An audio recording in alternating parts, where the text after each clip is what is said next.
Hello, this is Elaine Sugar, award-winning children's program facilitator and overall supporter of children's dreams. Welcome to the Empower Teen Self-Esteem podcast.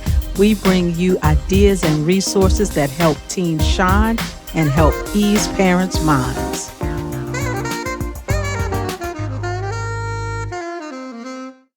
I want to welcome everyone to this episode of Empower Teen Self-Esteem. Today we have with us Johann Callaghan, and she is going to talk to teens and their parents about the importance of making sure that our teenagers get the right amount of sleep. I know sometimes we think, well, we're young, we're teens, we don't need as much sleep, we're going to be okay. But she's going to talk to you about the emotional, mental, psychological impacts of you getting sleep. So she's going to give you some reasons and some data so you understand how important it is. So welcome, Joanne. Thank you for joining me today. Thank you so much, Elaine. I'm really excited to be here and really empower teenagers to get the most out of their life with better sleep. Really looking forward to this conversation. Yeah, so before we get into it, why don't you take a moment and tell us a little bit about yourself and exactly what you do? My name is John Callahan, and I am a sleep expert and an author, a public speaker. And you know what, Elaine? I love to empower parents in particular to take control of their lives. But you know what? Parents are role models for our children. And that's why I speak directly to parents because, children and teenagers, they do learn from the behaviors of their parents. So Yes. I really help to create an empowering environment in the family home because that's really where it all begins. So that's what I love to do. And I do this through courses, online courses. I've written the book. I have masterminds. I do consultations. So that's how I do it. And I absolutely love my work, Elaine. I see the smile on your face, so that shows. Yeah, Yeah. for sure. So, what kind of advice, what kind of information would you like to share with our teens and their parents around sleep? Well, you know what? The very first thing is to be aware of with teenagers, teenagers need between 8 and 10 hours of sleep typically. And what's happening with teenagers is they have this shift in their circadian rhythm. And it's part of evolution, it's a natural process. But teenagers seem to get a bit of a hard time about this, and there's a bit of a stigma attached to teenagers that they've been lazy because they go to bed later in the evening, they're getting up later in the morning time, they find it more difficult to get out of bed. Parents, when they're getting their teenagers up for school, it's like they have to peel them out of the bed, and it's such a drama, and it's the energy, it's just a nightmare.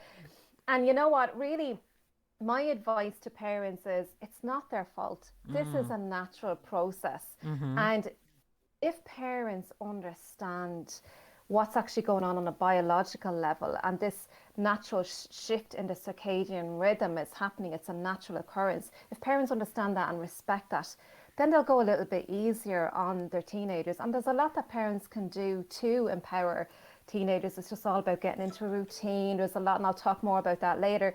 But really, it's creating an awareness that this is a natural shift in teenagers. That's great. And can you just explain to us what the word means? You said circadian rhythm? Yeah.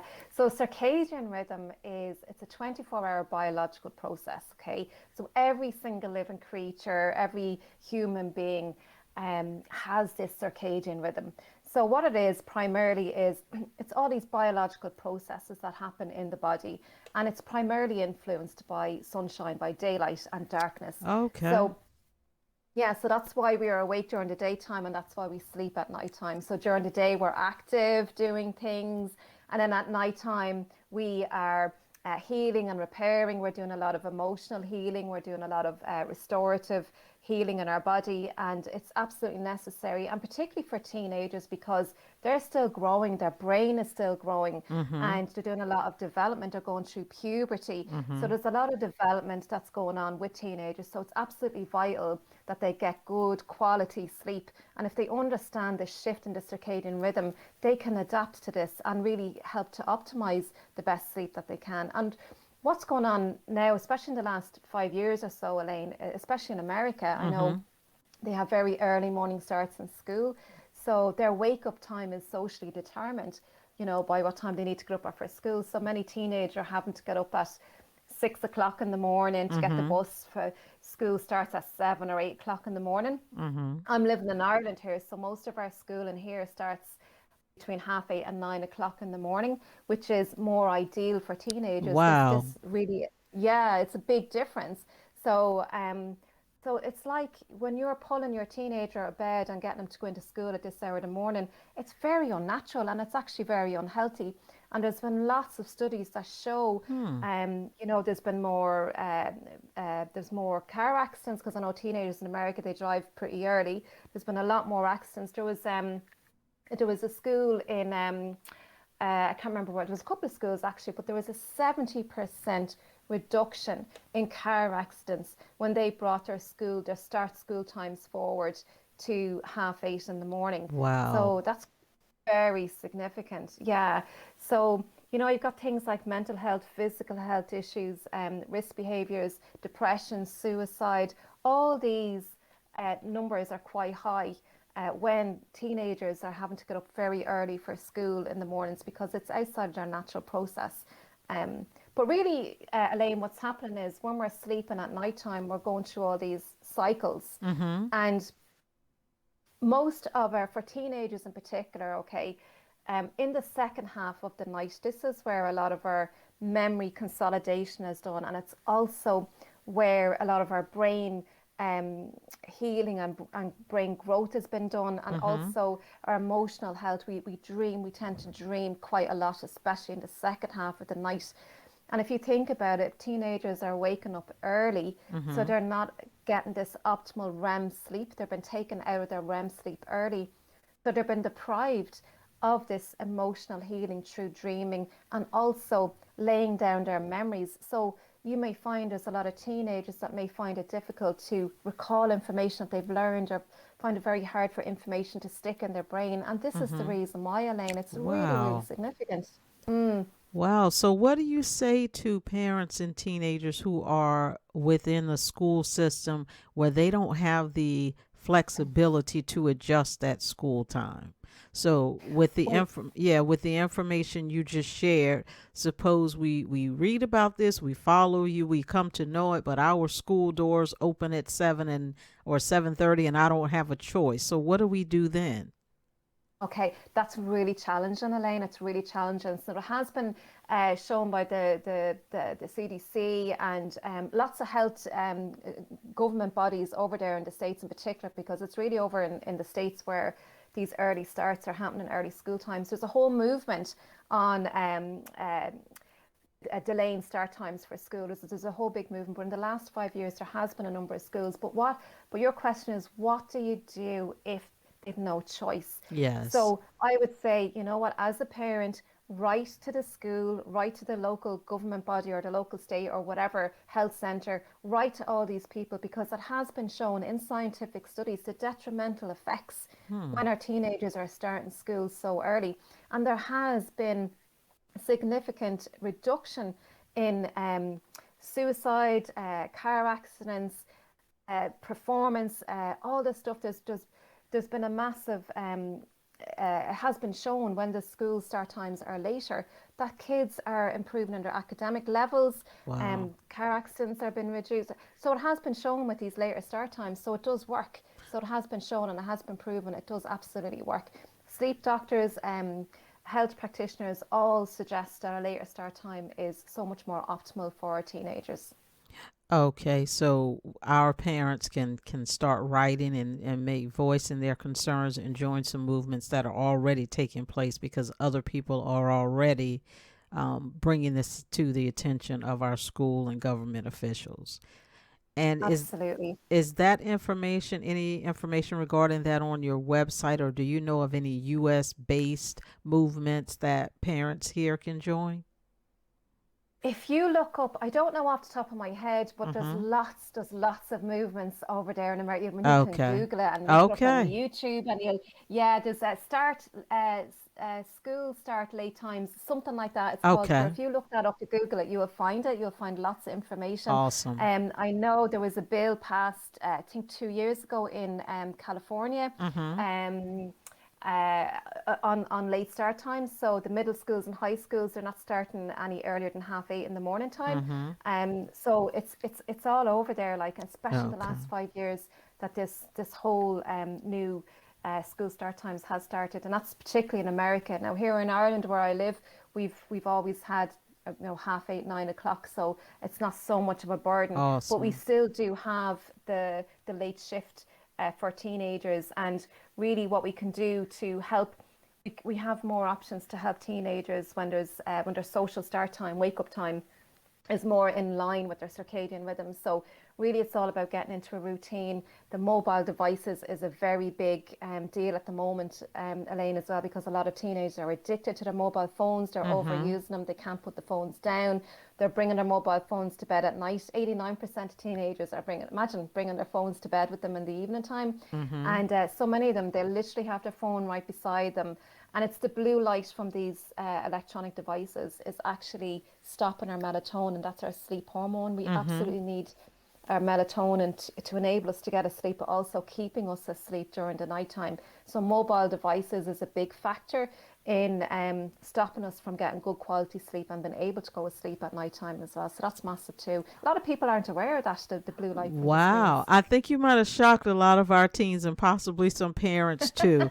I've heard a little about this, but I definitely could not explain it the way you just did. So, can we revisit that? So, w- where should your phone be so that it does not impact your melatonin? Okay, so ideally do not bring your phone to bed at nighttime, okay, for a Is there a number of certain reasons. distance from you, like on my nightstand? Is that too close as long as it's not in bed with me? Well, ideally, if you turn your phone onto flight mode, make sure your Wi-Fi is off and your data and everything, all that stuff, all those, because they're all radiation signals going out. You want all that to be turned off, especially if it's on your locker, it's right beside your head. That's your brain. And your brain Okay. emits frequencies as well. You know, you have your brain waves, and that does interfere with your brain waves. So you want to make sure your mobile phone is on flight mode if you do have to use it as an alarm clock. So a lot of people Mm-hmm. bring their phone to bed for that reason. That's a great Um, tip. That's a great tip. So when it's in flight mode, it does not affect your melatonin. Is that? Exactly. Oh, Well, awesome. you don't have the EMF emitting. So there's the EMF is one factor. The other factor is the blue light. So if you have your phone in your hand and that blue light is shining in your face, okay, we need to not actually use our phones for at least 2 hours before we go to bed. At Okay. least 2 hours. Whereas a lot of people, a lot of teenagers, they're in bed on their phone. Now that creates an association with your brain, right? That for using your mobile phone in the bed. But you need to create an association that sleep, your bed is for sleep. And that's the Hmm. association. That's the only association where you don't want your brain creating an association of a mobile phone on the bed, because then your brain is going to be alert and it's not going to be a cue to wind down. So you get excited when you're on your mobile phone. We have these dopamine addictions, you know, when Mm-hmm. we're going through Facebook and we're getting all our likes and TikTok and wherever else teenagers, the preferred platform they use. But it increases. This dopamine is a seek and reward neurotransmitter, and it excites the brain and it keeps it searching. And this is why we go down this the internet black hole, if you like, and we just can't get out of it. We can't put Wow. the phone down. It's this dopamine addiction. And I don't know if you've ever heard of Simon Sinek, but he has a fantastic YouTube video, and he talks about, gambling, smoking, drinking. There's an age limit on all of that, 21 years of age or whatever. And I know it's in different parts of the world, different age limits. But the point is that it's the exact same neural pathways, alcohol, gambling, Yes. smoking. It's the exact same dopamine pathway when you're using your mobile phone. And we have teenagers and even children using Yes. mobile phones. So, and there's no age restrictions on kids using mobile phones, but we really need to be aware, especially as parents, we really need to be aware that this is what's happening on a neurological level in your brain, and it's keeping you addicted to your phones.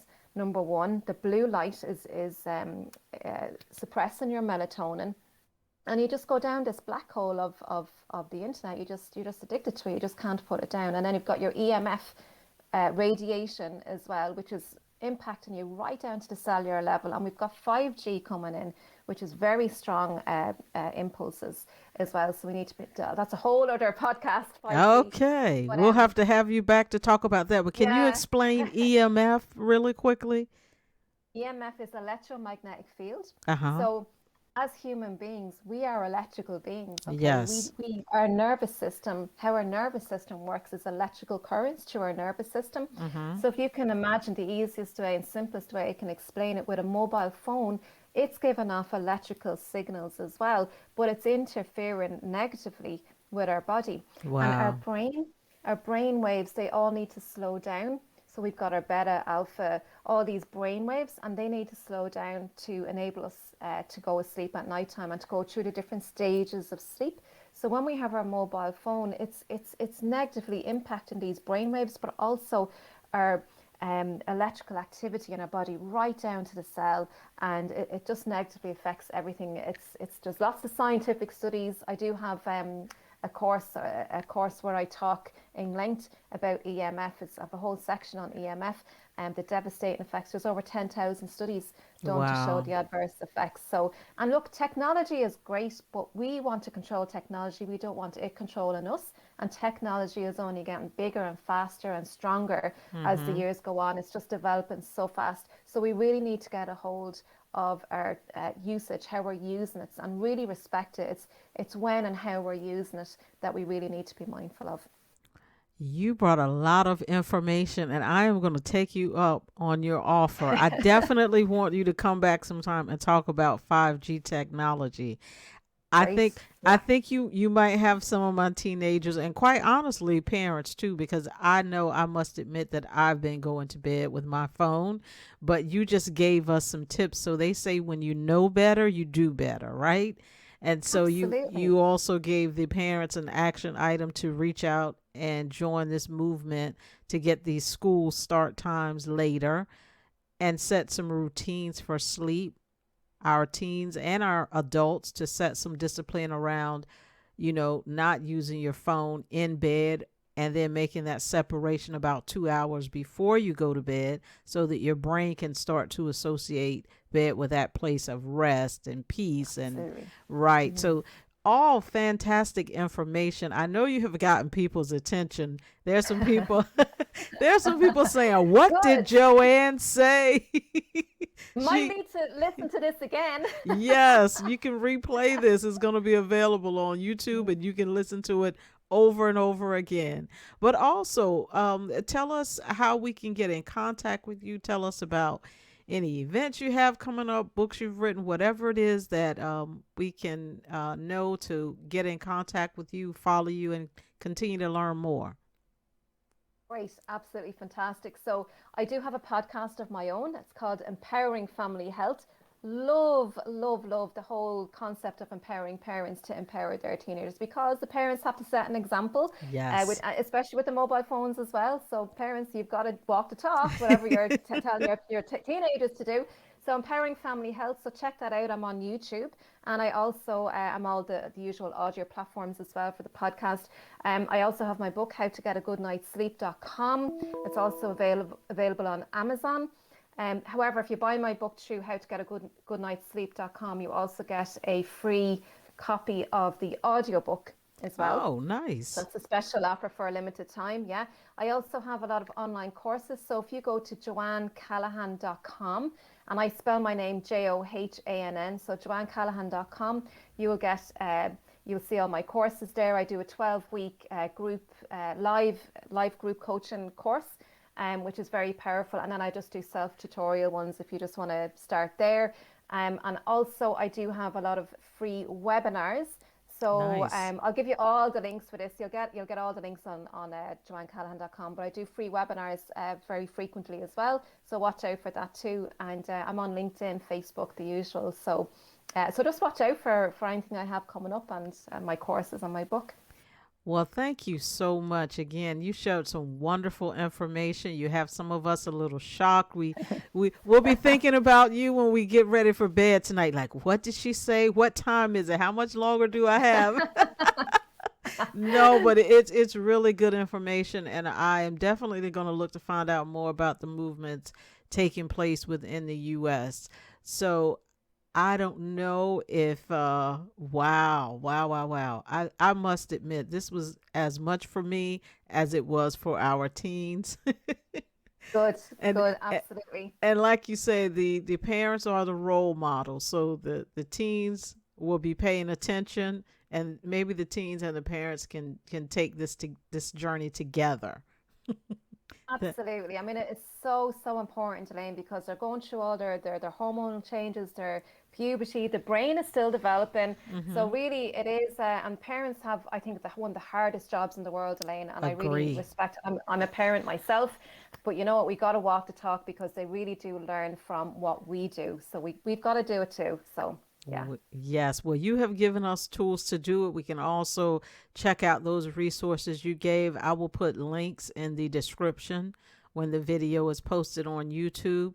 So, again, thank you so much, Joanne, for being here. It has been a pleasure.